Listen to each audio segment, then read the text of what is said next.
Episode 20 समय का अंतिम दरवाजा। तीनों के सामने जो दरवाजा प्रकट हुआ था वह किसी साधारण द्वार की तरह नहीं था। यह अजीब सी ऊर्जा से घिरा था और उस पर लिखे शब्द धीरे धीरे चमक रहे थे। असली युद्ध अभी बाकी है। अर्जुन, रिया और समीर ने एक दूसरे की ओर देखा। हमें इसे खोलना होगा, अर्जुन ने दृढ़ स्वर में कहा। रिया ने संदेह से दरवाजे को देखा। क्या होगा अगर यह हमें कहीं और फंसा दे? समीर ने गहरी सांस ली। अब तक हमने जितनी परीक्षाएं पार की हैं, उनके बाद पीछे हटने का कोई मतलब नहीं है। अर्जुन ने आगे बढ़कर दरवाजे पर हाथ रखा। एक तेज रोशनी फैल गई और दरवाजा धीरे धीरे खुलने लगा। जैसे ही वे दरवाजे के दूसरी ओर पहुंचे, उन्होंने खुद को एक विशाल कालचक्र टाइम नेक्सस के भीतर पाया। यह एक ऐसा स्थान था जहां अतीत, वर्तमान और भविष्य आपस में उलझे हुए थे। चारों ओर अलग अलग युगों की झलकियां दिख रही थीं। एक ओर प्राचीन महल जहां राजाओं की गूंज अब भी सुनाई दे रही थी। दूसरी ओर एक उजड़ा हुआ भविष्य जहां केवल मशीनें बची थीं और इंसान कहीं नहीं थे। बीचों बीच एक अजीब शक्ति का स्तंभ जो समय के प्रवाह को नियंत्रित कर रहा था। अर्जुन ने ध्यान से देखा। यह जगह, यह समय के सभी पहलुओं को जोड़ने वाला केंद्र है। रिया ने स्तंभ की ओर इशारा किया, और लगता है कि इसे कोई नष्ट करने की कोशिश कर रहा है।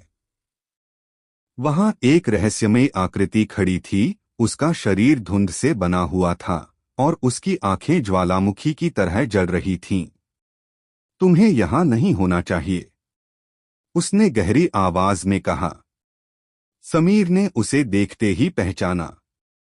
यह वही परछाई है जिसने मुझे अंधकार में खींचने की कोशिश की थी। तुम कौन हो? अर्जुन ने तलवार निकालते हुए पूछा। आकृति हंस पड़ी। मैं वह हूं जो समय की सीमाओं को मिटाने वाला है, जो अतीत और भविष्य को एक कर देगा। रिया ने घबराकर कहा, अगर समय की सीमाएं टूट गईं, तो पूरी दुनिया अस्तित्व में नहीं रहेगी। आकृति ने अपना हाथ उठाया और अचानक हवा में कई प्राचीन योद्धाओं की आत्माएं प्रकट हो गईं। अगर तुम्हें मुझे रोकना है, तो पहले इन्हें हराना होगा।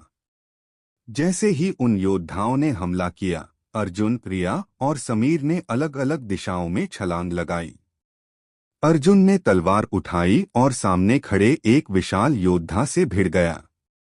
वह हवा में ही तलवार घुमा रहा था, लेकिन अर्जुन को समझ आ गया कि यह भूतों की सेना है और इन्हें भौतिक हथियारों से नहीं हराया जा सकता। रिया ने अपनी किताब खोली और उसमें लिखे मंत्रों को पढ़ने लगी। अचानक एक चमकदार ढाल उसके चारों ओर बन गई, जिससे वह आत्माएं उससे दूर हो गईं।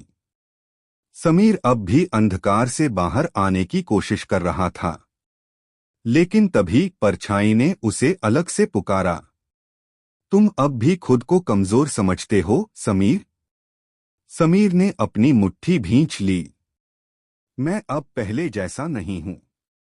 और फिर उसने अपनी घड़ी को देखा। यह वही घड़ी थी जिसे उसने समय की पहली परीक्षा में पाया था। उसने उसे घुमाया और अचानक पूरा माहौल धीमा पड़ गया। अब अर्जुन को अपनी चाल समझ आ गई थी। हम इनसे नहीं लड़ सकते, लेकिन हम समय को खुद के पक्ष में झुका सकते हैं। रिया ने मंत्र पढ़कर आत्माओं को कमजोर करना शुरू किया। समीर ने अपनी घड़ी की शक्ति से समय को धीमा कर दिया, जिससे अर्जुन को परछाई तक पहुंचने का मौका मिला। अर्जुन ने अपनी तलवार सीधी परछाई के हृदय में उतार दी। परछाई ने एक जोरदार चीख मारी और पूरे कालचक्र में हलचल मच गई। तुमने अभी सिर्फ पहला खतरा टाला है, लेकिन असली खेल तो अब शुरू होगा।